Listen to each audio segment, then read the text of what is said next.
Hey guys, this is Tom Bucks, and welcome to MST.TV. Today's video is going to be about rulings because I got a regional coming up and I could brush off the dust a little bit.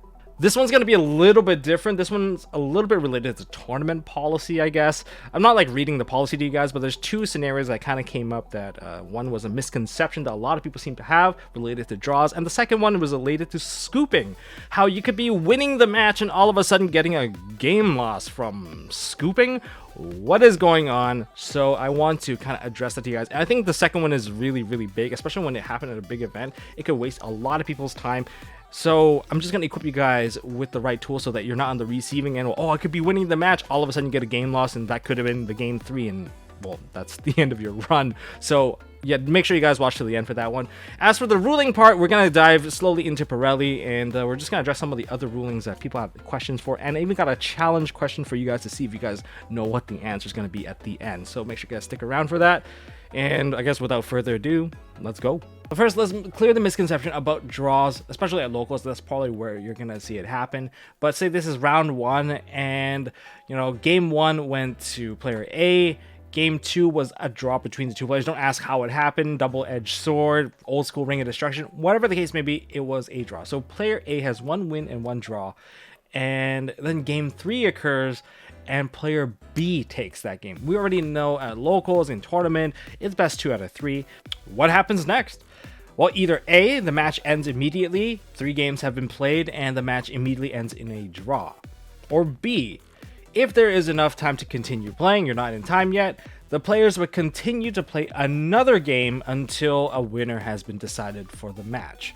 Is it A or B?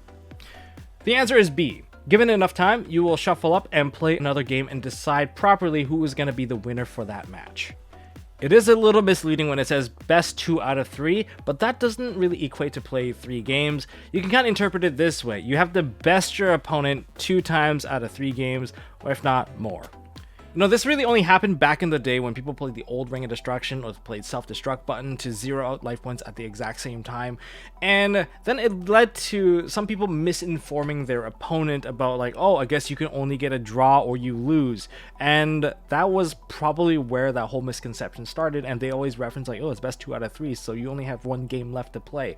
That's probably where it stemmed from, but that is incorrect, and let's just get that out of our system. If you have a draw and you still have time to play, you keep playing until someone wins twice. All right, that's how it's supposed to be. Next, we're going to talk about scooping. And is your opponent scooping properly?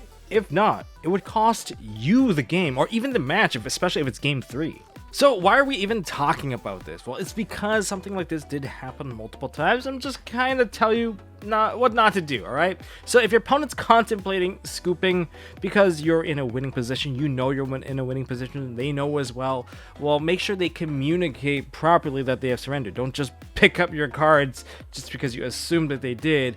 It doesn't hurt to get the confirmation rather than to take the assumption, because if you take the assumption and it backfires, the argument is going to go either of 2 ways. They're going to say, you know, oh, I don't know why he picked up his cards. It was still my turn, and I was still contemplating my action. He just picked up his cards, and so I guess he might have thought I scooped, but I didn't, so now he's created an irreparable game state. Okay, so that's one argument. And the other argument will be like on your side, you know, well, I was clearly in a winning position and he said he scooped, and you know, it kind of becomes a he said she said scenario, and that's just going to require investigation, big waste of time on everyone's hand, where a quick and easy piece of communication could completely avoid this. Okay, so if you're gonna scoop clearly. Okay, let's dive into a little bit of Purrely ruling, since these are going to come out at your locals, your regionals, or whatever event. So, you know what, let's just get this one in the book. So you have an Purrely Noir with over 5 materials, therefore it is unaffected by card effects. Does the cards of Xyz Encore and Herald of the Abyss work against it? Does it actually resolve their effect? And the answer is, yes they do. Alright, so the reason for this is quite simple. For Xyz Encore's effect, this is very much similar to Mongominiad, which is also another monster that doesn't get affected. However, detaching material does not count as affecting the monster. So the materials are kind of individual on their own, and the thing is, once you successfully detach, you know, all the material, the Purrely Noir no longer has that effect where it is unaffected, so it will get shuffled back, and the one monster that is attached to it, typically one monster that's attached to it, will get summoned back onto the field. So that's kind of like the gist of Purrely Noir. As for the Herald of the Abyss, this card, pay 1500, you declare a type and attribute, and it makes the opponent send a monster of that matching type and attribute to the graveyard. It's very much similar to Evenly Match, and even though your monster is unaffected, it will still be sent to the graveyard. Well, you have to send it. It's not being affected by the card effect per se. You are being affected by the card effect, forcing you to send it to the graveyard. Okay, we're jumping back into the ruling quiz format. This is a bit of a viewer question, so here's the scenario. Player A is a sprite player. He built into a Onibimaru. Onibimaru has one material. It activates its effect and banishes the opposing Holeutea as a monster. Okay, it gets banished until the end of the next turn. Player A passes turn. Player B draws the card. Whatever the case may be, nothing really matters. And we proceed to end phase.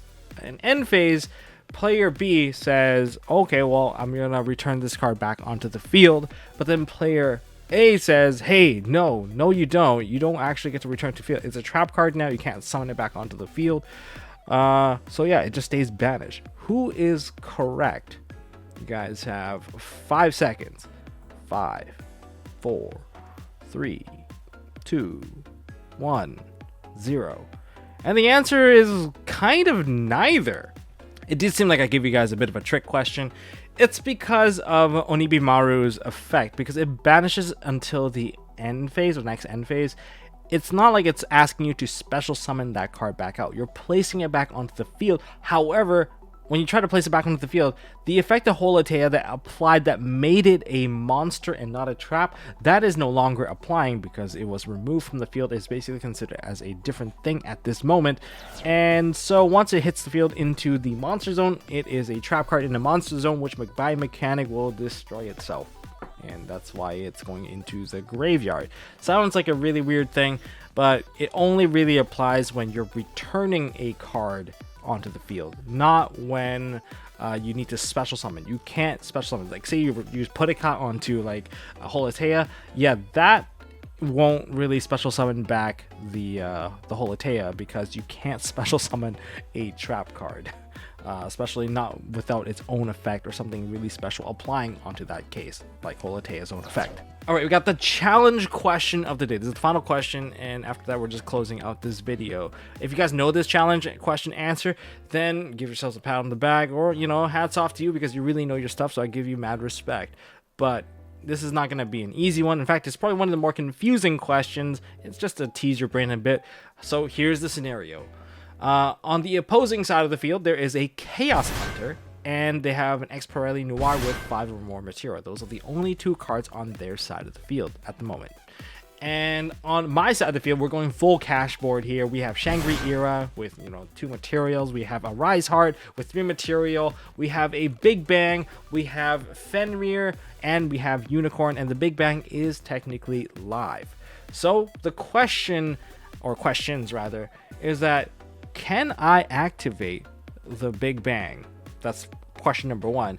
And question number 2 is, if I can activate Big Bang, what happens during the resolution? You know, you guys take your time to answer this one, and I'll give you guys my answer in like 10 seconds, or you guys can pause and then, you know, play again because we're going for the answer right now. So the answer to me, can I activate KASHTIRA Big Bang while that Chaos Hunter is on the field? And the answer to me is, yeah, I can, because all the conditions of KASHTIRA Big Bang is met, and we also have to look at how KASHTIRA Big Bang banishes a card. If a KASHTIRA Xyz monster is on the field and a player controls 2 or more monsters, they must banish monsters they control face down so that they only control 1 monster. So let's break down the Chaos Hunter interaction with this card. So Chaos Hunter makes it so that the opponent cannot banish cards. However, KASHTIRA Big Bang makes the opponent banish cards they control. It's very much like an evenly match. It's still gonna go through, and to my knowledge, you can actually activate evenly match while there is a Chaos Hunter on the field because it makes the opponent banish the cards themselves. The next line of argumentative defense would be, hey, shouldn't the Chaos Hunter prevent the activation of Big Bang anyway? Because the KASHTIRA player can't banish any of their cards because the Chaos Hunter is preventing it. That is very much true.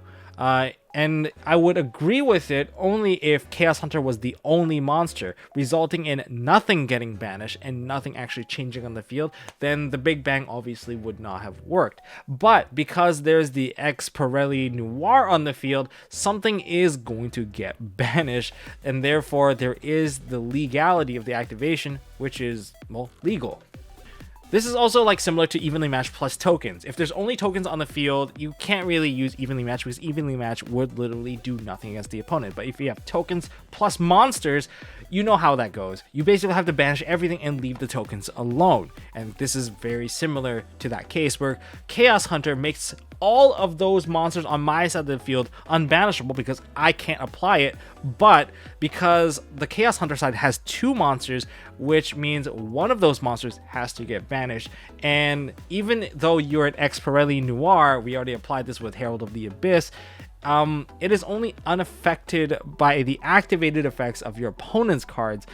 And so, since evenly match forces the player to do the banishing and do the dirty work, it bypasses both Chaos Hunter and Purrely Noir, forcing the opposing side to banish one of their cards while the KASHTIRA side gets to keep all their monsters thanks to Chaos Hunter. Yeah, that is a very weird one. It is what it is. It applies a lot of things thanks to the precedents set by evenly match and tokens and banish face down in general. But is that the answer that you guys came to? If you guys don't agree, feel free to leave them down in the comment section. But it is a very weird one, and it really applies a lot of the deeper knowledge of card effects that affect the player, and kind of working around the precedents set by evenly matched. Alright, well, that is all I got for this video, guys. If you guys enjoyed this video, learned a thing or two, well, smash that thumbs up button. If you guys enjoyed that brain teaser at the very end, well, leave it down in the comment section as well. If there's anything that really confused you, well, you can also leave it down there. I'm sure there's a lot of ruling expert that can definitely tackle this question. And if anything, always ask your head judge. That's all I got for this video, guys. If you guys enjoyed it, smash the thumbs up button, hit like, subscribe, ding notification bell, and I guess I'll see you guys in the next one.